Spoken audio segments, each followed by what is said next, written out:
Follow your dreams, not your boyfriend's. You can be happy on your own. You really can. You do not need a man to define you. A man should be an option, not a definition. You as a young woman need to be so intertwined and so involved in yourself, in your own life, and creating your own beautiful reality that you don't have time to be worried about chasing a man. Your ex cheated on you, your ex abused you, this and that. Blow up in yourself, blow up with your energy. Become a person that is unrecognizable. Become a person that person can never ever touch again. I know that if something happened and then I was single tomorrow, I would be able to create such a beautiful life for myself. Like, I would still be so happy. I know that's always there for me, and that's healthy. It's healthy to know that. Prioritizing yourself, setting boundaries, learning to say no, taking care of your own needs and filling your cup before you fill anybody else's. They're my family. Take me. Take me.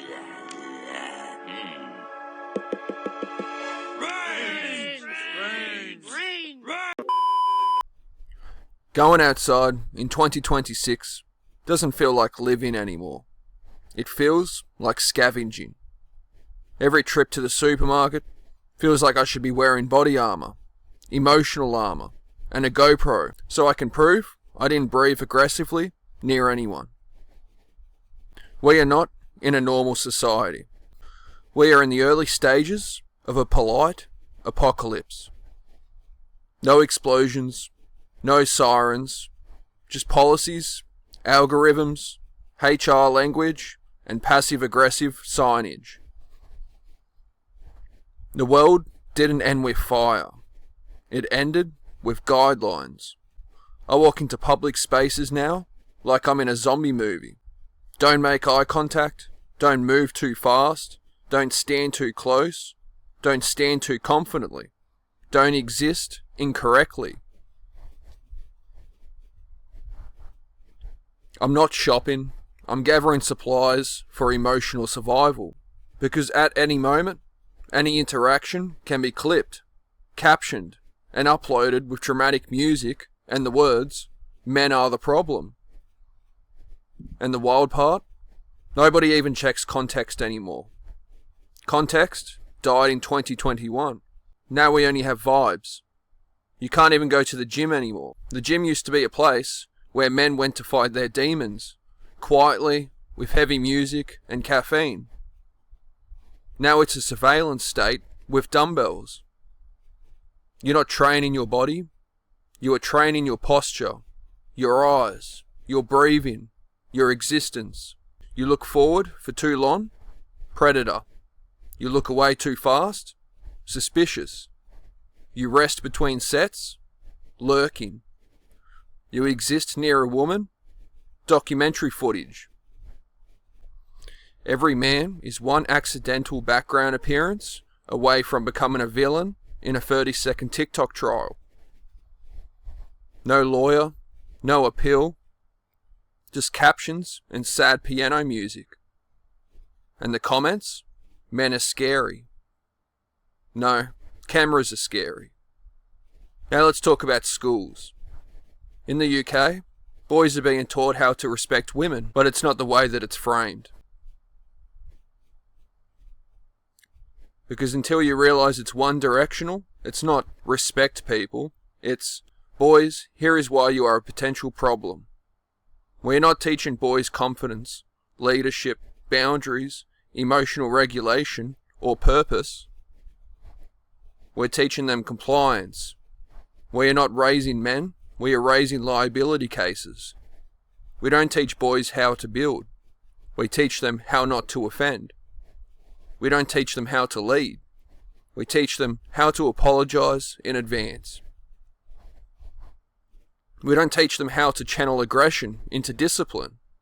We teach them to suppress it and then act surprised when it explodes in weird directions later. And then society asks, why are young men disengaged? Because nobody gave them a map. Only warning signs. Now, let's zoom out. Women were sold independence. But the version of independence sold wasn't freedom. it was corporate independence. No build your own life, but sell your time to companies that don't care about you so you can afford products that don't love you. You didn't escape dependence, you just changed landlords. From family to corporations, from relationships to subscriptions, from community to Amazon Prime. And somewhere in that shift, men weren't partners anymore. They were obstacles to lifestyle upgrades. Why build with someone when you can lease everything? Why grow together when you can shop instead? Why struggle together when you can struggle independently with better lighting? Now this directly ties to the system that told everyone consumption was empowerment. It told men they were outdated. It told women they were incomplete without corporate success. And it told everyone happiness was one purchase away. So now we have men who feel unnecessary, and women who feel exhausted,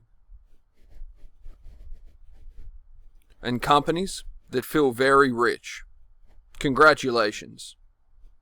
Now let's talk about dating. Dating now feels like entering a haunted house where the ghosts are unresolved trauma and Instagram expectations.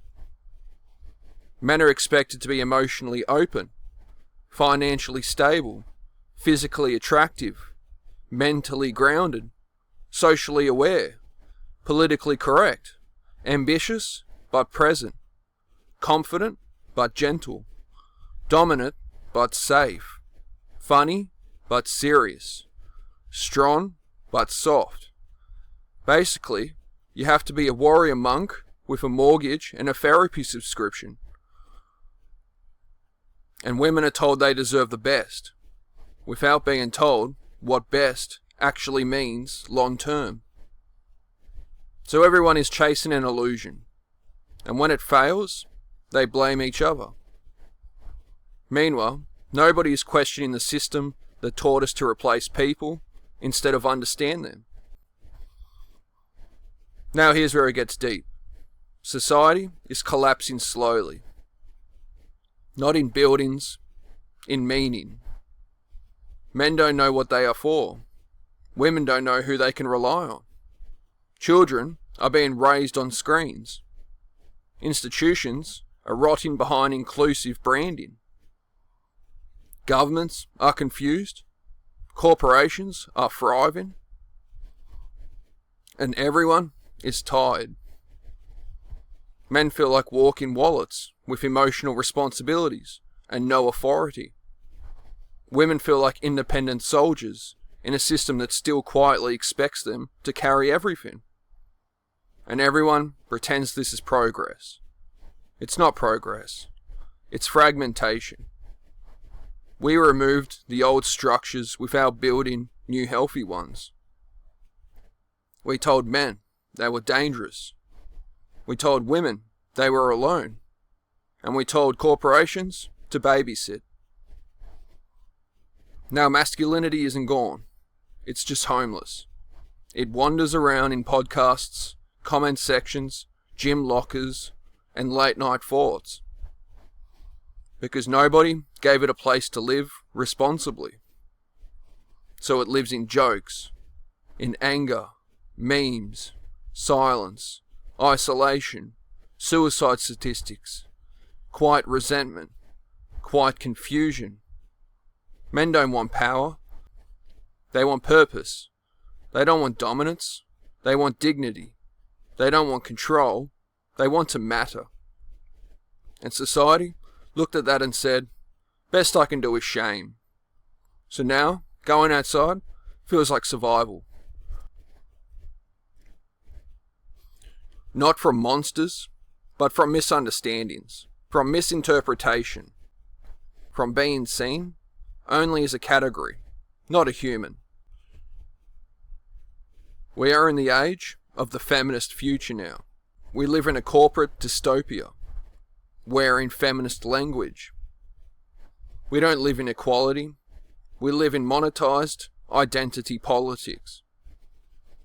And men are just one of the many groups being emotionally framed for clicks, outrage, and engagement.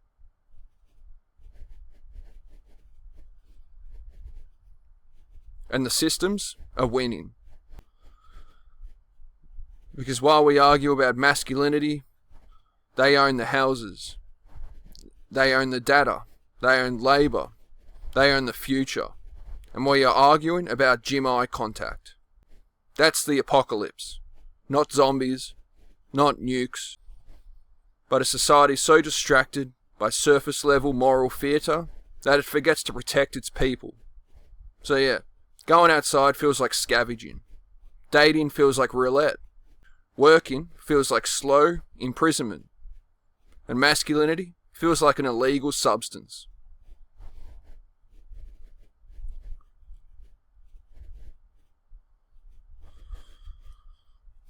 But here's the kicker. Men are still here. Still building, protecting, providing, loving, trying, failing, getting up, getting blamed, and still being told they are unnecessary. Which is honestly the funniest dystopian plot twist of all. So if you're watching this and thinking, damn, I thought it was just me, congratulations. You are not crazy. You are just awake in a system that runs better when you are not. Because this world doesn't make sense. It's about admitting that modern life feels like progress and more like a polite, air-conditioned collapse. Where everyone's smiling, everyone's offended, everyone's tired, and nobody knows what they are building anymore. We are not in a golden age. We are in a comfort-wrapped decline. And men aren't extinct. We are just quietly loading the survival update. So if this hits, if you felt this in your bones, if public life feels like scavenging, if dating feels like roulette, if work feels like slow captivity, and if masculinity feels like a crime scene, then you are my people. Like the video, subscribe to the channel, because we are not here to rage. We are here to remember, to laugh at the collapse, to survive the nonsense, and to rebuild something better when the dust settles. Because every apocalypse has survivors. And survivors, they don't cancel each other. They adapt. They remember who they are. And they don't let a broken system convince them they are broken too. See you in the next one.